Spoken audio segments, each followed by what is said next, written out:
Hello, everyone. Welcome back to the Jay's Fit Down Football Podcast. I'm your host, Jay, and today I'm here with Joey Christopoulos of the Locked On Chicago Bears podcast. Thank you, Joey, for joining us today and talking some Bears football. Jaden, man, flattered to be here. Thanks so much for thinking of me, and excited to do it as we just wait with bated breath for this NFL draft to just start already. Yeah, I know, right? Feels like it's taking forever. The Chicago Bears, of course, finished with the worst record of the NFL in 2022, 3-14. Some positive spots, though. Justin Fields, showed signs of improvement from year one to year two, among other things. So can you kind of recap that and then, just what the Bears need to do to take that next leap next year if they can? Yeah, no problem. Absolutely. You mentioned it. It's funny, we play a 17-game schedule now, right? But if you look at it, they lost 14 games last year, which is the most games I've ever watched a Chicago Bears team lose in one season. And it was funny, when you mentioned Justin Fields and when you think about where the organization is headed right now, it didn't feel like a 14-loss season. This is not the worst Bears team I ever watched before in my life. Is this the worst defensive line I ever saw in my life last year? Most likely. But this is not the worst team that I've ever seen before in a Chicago Bears uniform. So I do think that there is a possibility we can semantically talk about what the word leap is going to mean, right? Like, where I think they've done a nice job in free agency. I think this is a possibility where it's not a make or break, but this could be a breakthrough season for Justin Fields. And so with this draft coming up in a couple of weeks, it's going to be crucial that they pick up some players that are going to be able to contribute, because as of right now, Jaden, I probably have this team anywhere maybe between the 5 to 7 win mark. And depending on how this draft goes and how, maybe after some June cuts, what they do in free agency, that number can maybe tick up a win or two and maybe make this team possibly competitive, possibly 500, possibly an 8-9, 9-8 situation. But they do have some work to do. And that'll start with the NFL draft in a couple weeks. Yes, absolutely. So the Bears, of course, the offensive line has been a major issue for Chicago the past couple of years. And hopefully, they address that in the draft. Maybe, of course, free agency as well. Offseason still continuing to go on. We see a lot more moves happening. Even OBJ going to the Ravens. So it's a bunch of other stuff. That's bound to continue to happen. So, in a dull seemed like season for Chicago record wise. Who were some players that you think stood out to you? And that they had a great season that you're looking forward to seeing in the future for the Chicago Bears? I'll get to the obvious one in just a second, but a couple of players that really stood out that hopefully are going to be foundational pieces for the team moving forward. Let's start with the offensive line, as you mentioned. A much maligned unit that has a lot to improve upon. I hope that they do improve upon it in the NFL draft coming up. But a guy, Braxton Jones, who was a fifth-round pick, played left tackle for them last year, and honestly had a lot of raw elements, a lot of raw talent out there, but he able to play all 17 games, graded out pretty well. He's dedicated his whole offseason to try and get stronger, and the organization has a lot of faith in him, and general manager Ryan Poles is an offensive lineman by trade. So they're kind of hoping that they've found this diamond in the rough that is only going to continue to improve as the years go on, and hopefully in that second year he can take that leap forward. Another guy, too, as well, is Jaquan Brisker, the guy that they took number 48 last year in the second-round pick, strong safety, in-the-box safety. This is a guy that was flying around the football even in the beginning of preseason. He knows how to pop people. He knows how to hit. He led the team in sacks, Jaden. Our safety led the team in sacks. That's how sad it was last year. We only had 20 as a team. But I just think he's a guy that could perhaps become a core piece, become a leader in that locker room moving forward. Cole Kmet had a strong season, especially in the second half of the year. Finally got it going in the red zone a little bit. He was able to emerge as a possible solid weapon, maybe not an upper echelon type talent. And then finally, let's talk a little bit about Justin Fields. So Justin Fields, to start off the season, they picked up that win against San Francisco. They picked up that win against the Texans. 2 of the 3 wins that you would see all season long, Jaden. But honestly, he didn't play really well in those games. It was kind of after that Commanders game, they took that bye week. They came back, they played the Patriots. That you really started to see Justin Fields, really take advantage of what the defense was giving him and ways that he could really exploit an opposing defense. That included anything from, hey, all of a sudden, I know that I can run the ball and maybe get 6 yards. That 6 yards could turn into 60 yards at any moment, but he got really good at play action. He actually really began to thrive in the red zone towards the end of the season. His completion percentage, I believe, in the red zone last year was over 68%. So, I mean, Justin Fields, he's got a lot to work on. I know there's a lot of national criticism about whether he can throw the ball. That's why you go out and get a guy like DJ Moore, Chase Claypool. So I think that he's another guy that took a step forward last year, and we're hoping that step forward can turn into a leap in this season. Yeah, yeah, and I wanted to ask you about that trade because again, of course, like I said, the Bears end up with the first overall pick in the draft, but they sent it to Carolina in exchange for DJ Moore, and some other draft picks here. But what kind of was the driving force behind that trade? Can you give us some insight to that, and what ultimately made Chicago move that pick? Yeah, there's twofold, right? I think the first one was that the Chicago Bears, for better or for worse, and they could be wrong, are not in love with any of the quarterbacks that are going to be drafted in this year's draft, or they don't think that they have a higher ceiling than what they already have with Justin Fields, who, let's be honest, for all of maybe his deficiencies and the 3-14 record, we haven't had a Chicago Bears quarterback make the highlight reel on ESPN, I think, ever in the history of time since we began thousands and thousands of years ago. So that mere fact that opposing players, that national media is taking watch over Justin Fields, I think that's enough evidence to stick with the guy. So if you're not going to take a quarterback, what are you going to do? There was two major factors, right? The Jalen Carter off the field issue. And then on top of that, again, this team is lacking depth and it's lacking high-end talent.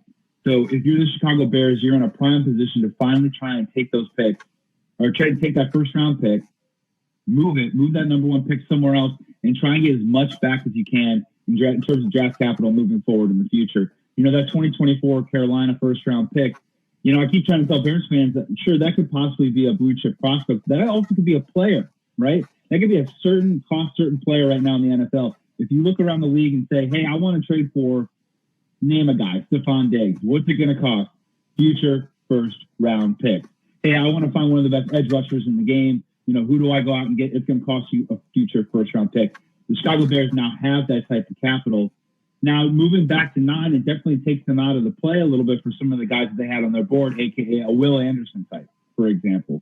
But at the same time, they can still get a really strong player. They got DJ Moore back in the trade, plus future draft capital that the now Bears continue to have financial flexibility, draft capital flexibility, and hopefully get a good player at number 9. Or Jaden, don't freak out if they trade again. They might trade back at 9, even further back, maybe the Titans, the Commanders. Let's keep it rolling. Who cares? Let's keep it going right now. And I think that was the big reason why they did it.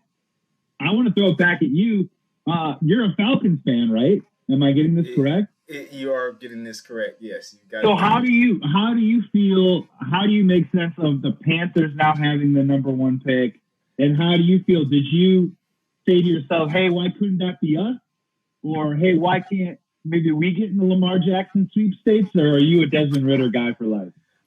So I've been telling Falcons fans this, for a while now. Now, of course, we love to see Lamar Jackson here. Like, who wouldn't? I mean, the guy's electric, Look, I'll be honest with you. I wanted them to take Justin Fields when he went in the draft. Of course, they chose to get Kyle Pitts instead, which I'm happy with. But, got to have a quarterback to give him the ball because he's just that type of playmaker. He needs the ball in his hands, And so, Lamar, I would love to see him here, but I didn't want us to break the bank on a guy, where we saw other holes on the team, specifically the defense. And you see that they've addressed the defense a lot in the offseason, getting Jesse Bates over from Cincinnati, a couple guys over from the Saints. They traded for Jeff Okudah today for a 5th round. I know, that's crazy for a 5th round pick. What's that about? Right. They robbed the Lions. I will be honest. They robbed them. That was a highway robbery right there. So they made an emphasis to address the defense. And offensively, I think they're confident in Desmond Ridder. I think that they think that he's the guy, and we'll see this year. And if not, you got some quarterbacks next year. Caleb Williams' name. So that's my whole stand on the Falcons, position here. But hey, Yeah, I mean, you're trying to just move on from Matt Ryan, and you're trying to find the right guy. And I hear you. I mean, when I heard Lamar Jackson was going to request a trade, I just thought, Falcons is a slam dunk. You've got Kyle Pitts and Drake London on rookie contracts right now. I mean, what are we waiting for? But but yeah, I don't know. I guess we'll see. Maybe they're going to roll with Ritter. It's possible. Yeah, we'll see what happens there. I mean, Carolina's got the first pick. They're either going to go with Bryce Young or CJ Stroud. That's just the name of the game. It's just a matter of who will be, and regardless, we'll just see what happens. I mean, the Saints got Derek Carr. The Bucks are trying to move through the post Brady era now. So the NFC South to me is really going to be open arms. Whoever can just stay healthy and stay consistent. Even like the NFC North. I mean, you really, I can see the Bears really competing in NFC North next couple of years, actually. So those are two divisions I think you can name a few teams that could take that. Yeah, it's been coming for a few years where, the NFC North, I think we're going to start seeing that flip, right? Where I think it's been dominated by the Packers and the Vikings, and the Bears will kind of pop up a year or two here and there. Yeah. But it all started happening a couple years ago when the Lions traded Matthew Stafford and got all that draft capital back, and they slowly began to build this talented team where it might be the Bears and the Lions in the next couple of years fighting it over for the NFC North. Now, what's funny about that is everyone on the planet thinks that the Lions are just going to run away with the NFC North and become this juggernaut of a team. And I understand they've got some great talent on there, and they've got some really interesting pieces on both sides of the football. But dude, it's the Lions, man. I mean, like I'm with you. I mean, until you tell me otherwise, as it stands right now, I think it's a harder pick figuring out who's going to finish last in the NFC North than it is to figure out who's going to finish first in the NFC North. Because I can make a compelling case for any four of the teams to win it. It's harder to figure out who's going to finish last because I think it's going to be that close. Yeah. It's going to be interesting. The Vikings, of course, they're immensely talented, but again, their defense is what really hurt them. Moving throughout the season. Eventually into the playoffs as well. The Packers, Aaron Rodgers. We don't know. We go through this every year, it seems like. So, but I mean, I guess it's just a matter of when this happens for him. So Jordan Love's going to be apparently taking over there in Green Bay. So I mean, honestly, think it's going to be the Bears and the Lions in these next couple of years. But moving on to the draft, who are some prospects that you mentioned earlier? Chicago has their eyes on some guys. And with that 9th overall pick, if they don't move back, who are some guys you see them possibly taking a look at? So if we're sitting there at 9, look, we have a lot of different holes to fill, right? So I'm telling you right now that I'm honestly not going to be super shocked no matter what they do outside of, I don't know, maybe taking a quarterback or something. But, they have been linked to Jackson. No, that's not going to happen. Yeah. They've been linked to Jackson Smith and Jigba, the wide receiver out of Ohio State. I do think that's a little bit of a rich reach for the Chicago Bears as they go from there because they did get DJ Moore. They spent draft capital on Chase Claypool. They still have Darnell Mooney. They went out and signed Robert Tonyan. That feels like they're almost adding to a place that they seem to be pretty solid at. So you move over, cornerback would not surprise me, but I do think it's probably the least likely of the options because I think the top two are probably in the trenches, right? It's going to be defensive line or it's going to be offensive line. And you hear conflicting reports about who the Chicago Bears probably prefer. I will tell you right now that as of last week, one of the people that had the most visits/meetings with the Chicago Bears was Jalen Carter. And it's something that I think that they should do. I think every organization should try and figure out a little bit of what's what on that because, from the court of public opinion, what he's done off the field obviously is something that none of us approve of by any stretch of the imagination. But at the same time, 21-year-olds make mistakes, and forgiveness is a real thing. So you do have to try and figure out, is this guy actually a good person who made a bad choice? Or is this someone that's, maybe a little bit closer to a bad person making bad choices? And he's got the talent there at number 9 that the Chicago Bears, I think, would be very happy with trading the number 1 pick, who everyone thought was going to be Jalen Carter, trading it with the 9 pick, getting a bunch back in return, plus Pro Bowl receiver DJ Moore, and then still ending up with Jalen Carter. I think that'd be a very fun story for the Chicago Bears to have happen for them. Another guy that they're looking at is a guy named Lucas Guinetz from Iowa. Big, strong guy, very sudden at the point of attack. Truly a really physical force on the edge. The only problem is, we're trying to figure out if this is Ohio's rotation or not, because the guy wasn't really a starter last year. He still had 7.5 sacks coming off the bench, and you're kind of asking yourself the question, okay, that's impressive that he did it in the short amount of time that he had playing time-wise, but if you give him more playing time, does that take away some of his effectiveness, and are you going to waste a number 9 pick there? I'm personally going to be super happy if they go offensive line. I know that sounds really boring to everyone listening right now, but the Chicago Bears need it really badly, whether it's Peter Skoronski out of Northwestern, Paris Johnson out of Ohio State, Broderick Jones at Georgia has been linked to them, and then today, Jaden, Mel Kiper came out with his new mock draft, and he had Darnell Wright, the right tackle from Tennessee, possibly going to Chicago Bears. And whatever's going to keep Justin Fields' jersey clean, I'm signing up for. So I think those are the guys that they're targeting right now if they stayed at 9 and made their selection. Yeah. I mean, hey, he said that they not think it's boring. They won't think it's boring if Justin Fields is actually, able to stand in the pocket and deliver the football down the field and win some games. That's I'm glad we took a lineman in the draft. And look, the trenches. It all starts in the trenches, right? You mentioned that earlier. That's where the game is won. You see the teams that win consistently in this league year in and year out. They're established in the trenches. I mean, the Eagles and the Chiefs. I mean, their offensive lines were they performed when needed to. They were consistent. They were able to keep their quarterbacks upright. So, that's the big thing, and you want that from your offensive line, especially for Justin Fields. Because we know what he can do with his legs, but we know he has an arm too, and we like to see him showcase that arm, right? But he can't because he's running for his life every play. Yeah, no, I mean, look, this happens every season. I try and highlight it on my show, and it's inevitable, right? I think all year long we talk about wide receivers, running backs, quarterbacks, points being scored, offensive explosiveness, and I think it's really fun and it's really cool, right? But every single year, and you just mentioned it, this Super Bowl is no exception. When you start to boil it down, days leading up to the Super Bowl, what did we end up talking about? We ended up talking about an Eagles defensive pass rush that was historically good, and could the Kansas City Chiefs offensive line stop them? And we can talk all we want all year long about who's scoring the points and who's the best, but when you get down to the Super Bowl, winning the Super Bowl, which I'm sorry everyone listening right now is very important. I'm not breaking any news here, but when you get down to it, that's really what it comes down to is defensive line and offensive line play. It isn't sexy. It isn't the coolest thing to talk about, but if you can just set it and forget it, and turn that into something that maybe you're not talking about because it's going well, then I think you're on your way to success. Yeah, absolutely. That's it. The game is won in the churches. I say all the time, defensively, offensively, the Bears have always been a team like they've had a great defense historically.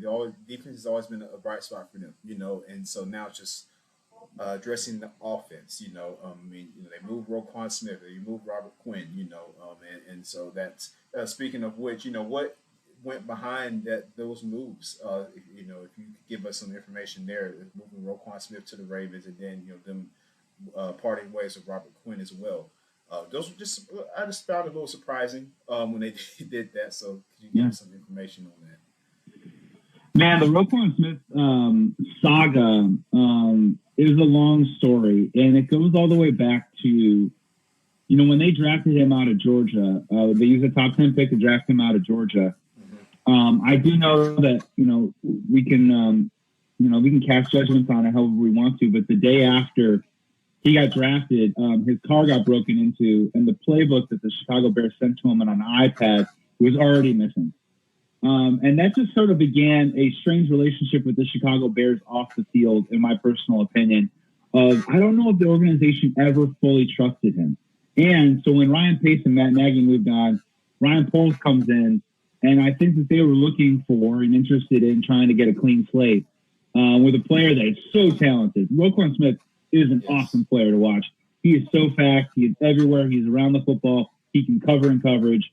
He can rush the passer a little bit too as well. Like, I think Chicago Bears fans absolutely love the guy. And when it came around to paying him and giving him a contract extension, a lot of Bears fans were on Roquan Smith's side. And for whatever reason, Ryan Poles and you see this across wherever he makes any of his deals, he had a hard set number on what he wanted to pay Roquan. Roquan made the decision to represent himself as his own agent, which we can, I'll be honest with you, I'm not trying to pat myself on the back, but I've been in the entertainment industry. I've had an agent. Trust me, you definitely want an agent if you can possibly have one. Roquan decided to not do that. And through that process, I think a lot of hurt feelings happened. And I think the Chicago Bears' trust in Roquan was shown out through those negotiations. Roquan Smith felt that, and it just looked like they were going to be at an impasse. So about, 4 or 5 games into the season, the Baltimore Ravens or a team like that calls, and Ryan Poles, looks at this from a longer lens and says to himself, if we're not going to be able to sign this player, I might as well try and get something for him now, and do everything I can to help this football team, moving forward in the future. And that's when we're going to have the 55th pick in this second round of this draft from the Baltimore Ravens. I think trading Robert Quinn after that is just like, all right, well, we're going in. You know what I mean? We're not just going to go knee high in the pool, man. We got to go waist up, and then we got to just dunk our heads in the water and go for it with this tank. And our defense really suffered because of it. The Robert Quinn thing, it was a compensatory pick. You know what I mean? It's going to be a 4th, 5th rounder. We'll see if that turns into a player or not. But it was just a long-term decision by Ryan Poles to say, if we're going to do this, let's do this now. And then you'll see it, Jaden, in the offseason. What do? We go out and we sign Tremaine Edmonds to a deal that, honestly, the numbers, if you look at the numbers in that deal, I think those are the numbers they wanted to pay Roquan. So it wasn't like they didn't want to pay the linebacker position. It wasn't like they didn't want to pay an off-ball linebacker. They just wanted to pay it at their price. And Roquan got his $20 million a year. We're going to pay Tremaine Edmonds his $15, $16 a year. We'll see when it comes out where the production is. But I just think that's what went into it. Finances, dollars and cents, trust, and also the long-term health of the Chicago Bears moving forward. And that's why Roquan's no longer on the team. Yeah. Like you said, fantastic player, and beloved by the Bears fans. But at the end of the day, it's a business, right, Joey? So, when it comes down to it, it's all business. So, but yeah, I wanted to get some, information on that, because it was at the time, it seemed a little surprising from an outside lens as far as why they decided to move him. But you get a great player back in Tremaine Edmonds, in free agency. He's amazing. His speed and physicality, great player that the Bills let walk. So, the Bears have had a great offseason so far, and looking forward to the draft next year. You said you think they stay in that 5 to 7 win range, right, next year? As we're sitting here today, April, whatever it is, I'm probably sticking to that for right now. Their schedule looks pretty good. We haven't exactly seen when they're playing the games, but their opponent's schedule is pretty favorable. We didn't play well against the NFC North last year. We're going to have to do a better job of that. The Chicago Bears were a team that would lose. They were winning games in the second half. We were losing one-score games. We were that football team that couldn't play 60 minutes. We were just figuring out ways to lose. So there's a possibility a couple of them can bounce maybe our way, but yeah, I'm not getting too lubed up and crazy that the Chicago Bears are going to the playoffs just yet. I still think that they're maybe 3, 4, 5 players away. But again, Jaden, man, through the draft, after June 3rd cut, there's still some free agents out there. There's definitely some defensive linemen out there that's professional, veteran defensive linemen that the Bears could go out and target. And I believe in Justin Fields enough where I do think that, we could take a step forward next year. And look, man, if we win 8 games next year, that's a 5-game increase after our disaster last season of losing 10 games in a row. So I do think I still view that as progress. Yeah, absolutely. Even like you said, even if it's not the playoffs or whatever, you just want to see some type of, improvement and progress, from the team, just making strides, right? The same thing here with the Falcons. I want to see them just, I'm not going to sit here and say they're going to go to the playoffs, win 12 games. No, I just want to see I want to see a better team out there. I want to see a better pass rush, better defense, those type of things. So that's what you look forward to, just building blocks, right? So, but thank you, Joey, for coming on the podcast today, talking to some Chicago Bears football with us, and tell us where we can find you over and Locked On Bears. Jaden, man, thank you so much for thinking of me, reaching out to me, having me on, man. Welcome. I'm welcome to come back. I'm happy to come back anytime you invite me. You just let me know. And you know what I want to see, Jaden? I want to see your Atlanta Falcons next year kicking just the butt out of Carolina Panthers. All right, I want to see them. I want to see it 35-0 because we own their first round pick next year. All right, so I am an anti Carolina Panthers fan next year. I'm a big time Falcons fan. Anyone that beats them in their path, man, I'm going to be rooting for you because we want that high draft pick again. You you can follow me on Twitter at Joey Sports Guy. Make it simple and make it easy. You can follow me on IG too as well. I'll be honest, man. I got a lot coming up. You can find me in a lot of different formats moving forward. So I'm just going to name them very quickly. If you're interested in fantasy football, I would check out Rotoballer or rotoballer.com on YouTube. If you're looking for something new, I'm also involved with Fan First Sports Network, FFSN, hosting a Bears show for them that's going to be launching in the next couple of weeks. I'm also going to be featured on Sports Talk Chicago. You can also find that on YouTube too as well. And then, of course, for the Believe Network, hosting my Bears show with former Bears defensive end Corey Wooten. The Spotify, Apple Podcasts, wherever you want to go. Just type in Believe in Bears, Believe, BLEAV. And yeah, you'll find that podcast, man. So thank you so much for having me on, dude. And maybe we'll do it again soon. Of course, yeah, man. Looking forward to it. And again, just remind everybody the draft will be coming up in a couple weeks, so we're all looking forward to that. It's fast approaching, so yeah, it's going to be great, Joey. But thanks for coming on again, and we will see you next time, my friend. Thanks, man. Be well. All right, man.